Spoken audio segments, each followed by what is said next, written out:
Deputy Prime Minister Bülent Arınç promised on Saturday not to comment any further on his highly publicized feud with the mayor of Ankara, saying he had wanted to destroy him politically but has now changed his mind. Arınç, a senior figure within the ruling Justice and Development Party, AK Party, led to expectations that he would reveal wrongdoings by Mayor Melih Gökçek after the election, when he pledged in March to talk about some 100 issues related to Gökçek after June 7 so as not to harm the party's reputation in the run-up to the election. His remarks were a response to the eccentric mayor, who had accused him of being a member of the parallel structure and, as such, called for his immediate dismissal from the cabinet. The deputy prime minister then claimed it was Gökçek who sat in the lap of the parallel structure and sold Ankara to the structure plot by plot. The term parallel structure was invented by President Recep Tayyip Erdogan to refer to his former ally the Gülen movement, inspired by Turkish Islamic scholar Fethullah Gülen, in the wake of a corruption probe that targeted people in his inner circle and went public on December 17, 2013. Erdogan blamed the movement, also known as Hizmet, for the probe, which he called a plot to topple the government. In televised remarks on Saturday, Arınç backtracked on his promise to make damning revelations about Gökçek, saying he has never promised to announce a list of Gökçek's actions and that his intention was to criticize Gökçek politically.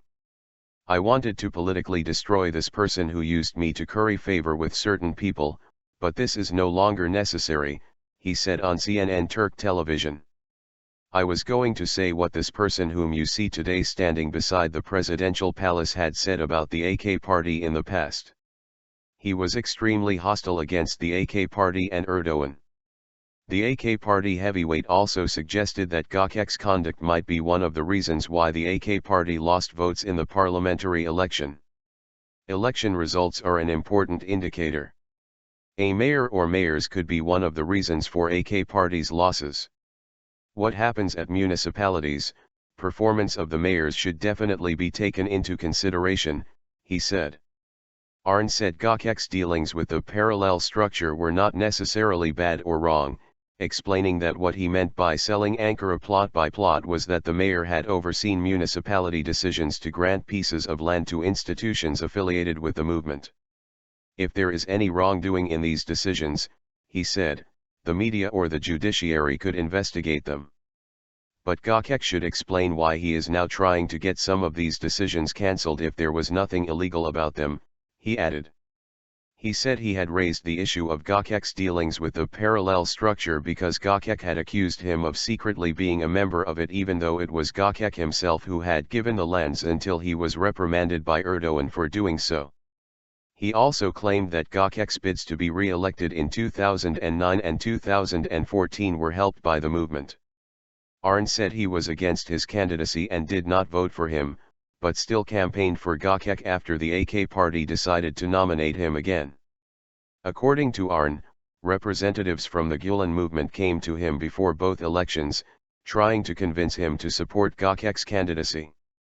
In remarks posted on Twitter, Gökçek claimed in March that Arınç's daughter and his son-in-law are from the parallel structure and that Arınç could not resist the pressure from his son-in-law and daughter.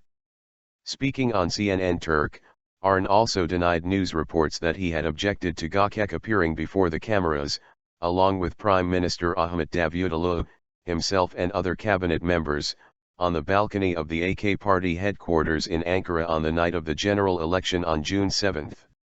He did admit, however, that he had a long face on the balcony because he had expected the AK party to win enough seats to form a single-party government.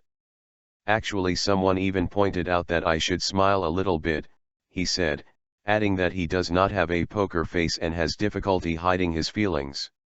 The AK party won almost 41% of the vote in the general election, but for the first time in 13 years that wasn't enough to retain its parliamentary majority.